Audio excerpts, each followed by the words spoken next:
Nous serons taxés des personnes dépourvues d'intelligence si nous mettons les nez dans l'affaire sans toutefois commencer par vous dire bonjour et bienvenue sur les sites web des formations professionnelles JP Design. Aujourd'hui, nous vous présentons un nouveau sujet très important, une nouvelle édition de la formation intitulée Tout savoir sur Photoshop. Alors, ça me semblera être un tabou si nous commençons directement à aborder qu'est-ce qu'on entend par Photoshop, si on ne parvient pas d'abord à vous présenter qu'est-ce que nous allons faire avec Photoshop et c'est quoi Photoshop. Alors sur ce, après plusieurs analyses objectives ainsi qu'actionnelles, il m'est important de pouvoir commencer par vous expliquer qu'allons-nous faire dans Photoshop. Photoshop, c'est un logiciel conçu par des développeurs, mais qui est produit pour la création des supports de communication, la retouche des images. Alors tout ce que nous allons faire, ça s'appelle design graphique dans Photoshop, la conception des éléments graphiques. Sur ce, nous allons d'abord commencer par comprendre c'est quoi le mot design. Alors, ce que vous pouvez retenir tout simplement dans le mot design, c'est quoi? Le design consiste à concevoir et organiser des éléments tels que des images, des formes, couleurs, ainsi que des textes pour créer des supports de communication à la fois fonctionnels et aussi esthétiques. C'est ce que vous n'avez qu'à retenir sur le mot design. En gros, ça doit servir à quelque chose de très agréable et aussi qui communique clairement et efficacement vos idées. Avec l'origine du mot design, vous allez comprendre que le mot design vient de deux sources historiques. Ça vient premièrement du latin qui signifie designare. Et designare vient des trois infinitifs que chaque graphiste designer devrait probablement retenir. Entre autres, marquer, esquisser et aussi planifier. Donc avec les premiers infinitifs que vous avez bien entendu qui est marquer, qu'est-ce que cela veut dire? Marquer veut tout simplement dire mettre un signe, une trace ou une indication sur quelque chose pour les distinguer ou lui donner une signification. Exemple, un architecte marque sur l'endroit où il placera parfois une porte. Avant même que la conception ne commence, il commence déjà à savoir ici, il y aura une porte, ici, il s'agira d'une fenêtre. Dans le design graphique maintenant, qu'est-ce qu'on doit marquer? On marque parfois les limites, là où peuvent se trouver les contacts en bas de votre support de communication, là où vont se trouver les headlines, soit les grands titres de votre communication dans les supports de communication, et etc. Donc c'est là, je voudrais tout simplement dire qu'en design, marquer veut tout simplement dire indiquer ou définir les limites d'un espace, soit les contours d'une idée. Alors le deuxième infinitif, c'est esquisser. Esquisser vient du mot français esquisse, qui veut tout simplement signifier un préparatoire, soit un croquis. Donc le design graphique n'est pas la machine, par contre c'est le cerveau. Avant de passer à la machine, vous avez le temps de pouvoir prévoir qu'est-ce que je ferai lorsque je serai devant l'ordinateur, lorsque j'aurai ouvert le logiciel de la conception graphique, où est-ce que je dois placer les éléments, où est-ce que je pourrais positionner la photo. Donc tout cela se réalise d'abord sur les papiers, soit sur un croquis. Donc vous réalisez un croquis, c'est là qui va vous donner l'idée générale de ce que sera votre conception à la fin. Planifier.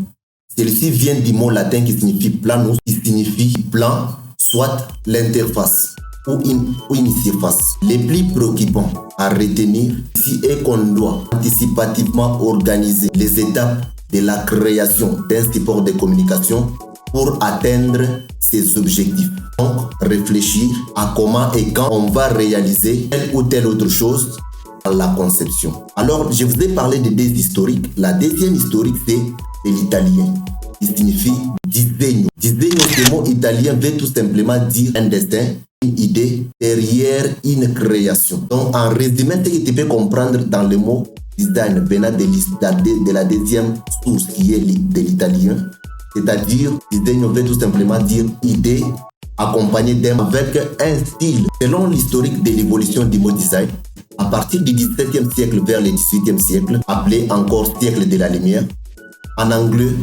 vers les années 1600 ou 1700, le mot design signifiait un projet ou objet, plus particulièrement dans l'architecture, l'ingénierie et les objets.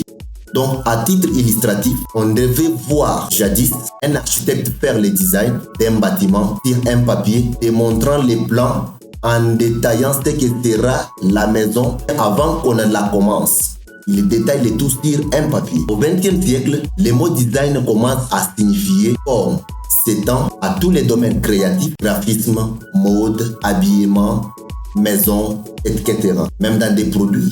Aujourd'hui, ça se manifeste dans la création fonctionnelle, esthétique, dans tous les domaines. Le point important à retenir, c'est que le design permet de résoudre un problème ou transmettre un message. Je dis le plus nécessaire à retenir est que le design permet de rendre aussi le tout visuellement harmonieux et attractif. Et la phrase facile à retenir est que le design n'est pas juste faire joli, mais le design, c'est l'idée qui doit être mise en évidence dans un style quelconque pour créer quelque chose qui fonctionne et qui attire normalement l'œil de quelqu'un. Donc, comme un rappel, nous venons de parcourir ensemble l'origine du mot design depuis les latins désignare jusqu'à sa signification moderne qui signifie concevoir. J'aimerais te poser une question. C'est qui est le premier designer? Enfin, que tu as été distrait lorsque j'ai fait le haut et le bas de la langue et que tu n'as pas dit à bien entendre. La question est celle-ci. C'est que Dieu est le premier designer. Ça peut être étonnant, mais avançons. Oui, tout ce qu'on apprend aujourd'hui dans le design, la créativité, la beauté, la logique, l'équilibre, ça a commencé avec Dieu. Quelqu'un peut s'étonner pour me dire qu'est-ce que tu dis normalement. Dès la création du monde, Dieu a pensé à tout. La lumière, les couleurs, les formes, la nature, rien n'est établi au hasard. Et c'est exactement ce qu'on fait nous aussi quand on crée. On conçoit avec intention et on donne forme à nos idées. Alors, maintenant, place à la pratique. Découvrons ensemble comment utiliser Photoshop, l'un des plus grands outils de création au monde. Alors, avant que l'on y entre, je voulais aussi te rappeler quelque chose. Donc, Dieu est lui le premier designer et le plus professionnel. Dieu a créé tout ce qui existe, la terre, les cieux, et il les a créés à partir de la parole.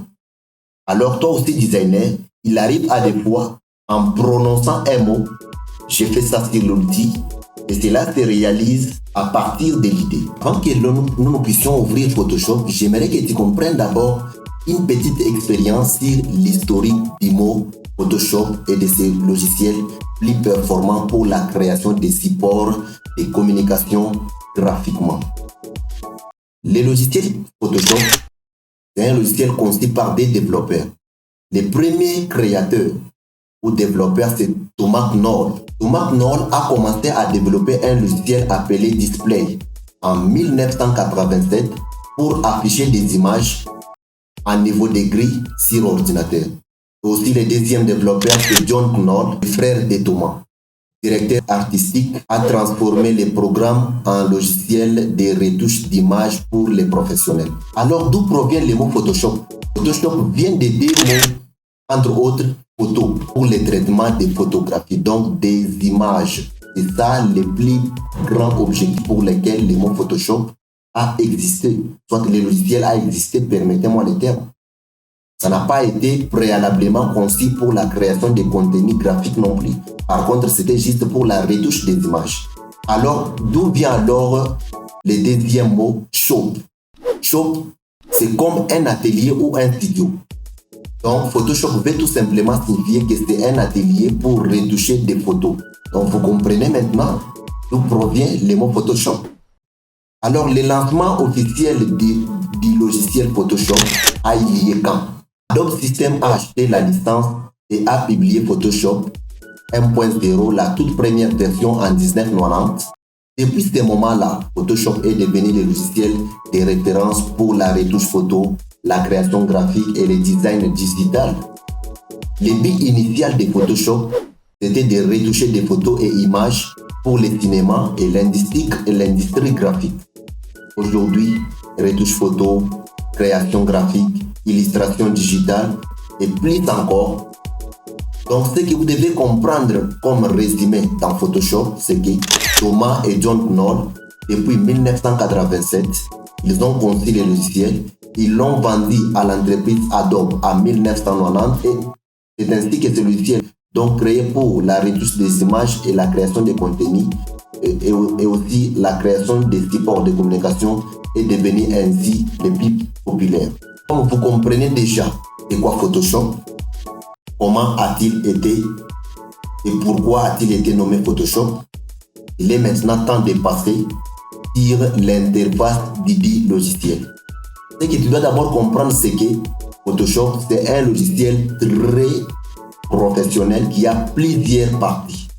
Mais ce que tu dois savoir, c'est que Photoshop n'a que 5 zones importantes que chaque graphiste ou débutant doit pouvoir maîtriser dans sa tête. C'est lesquelles? Voyons la première zone. La première zone, il y a la barre de menu, barre d'options qui suit, les panneaux, soit la barre d'outils, la zone de travail et enfin les panneaux à droite. Si ce tutoriel t'a plu, je vais simplement vous demander de liker, commenter, publier, partager et surtout apprendre à donner vie à tes idées. Et s'il y a une question par rapport à ce de quoi nous avons déjà parlé le long de ce tutoriel, ne manque pas à poser des questions en commentaire. Et s'il y a aussi des choses que vous voulez que je vous envoie, faites les signes en commentaire et vous en aurez sur la description des vidéos prochaines. À tout à l'heure, on se retrouve pour la suite de notre tutoriel. Merci.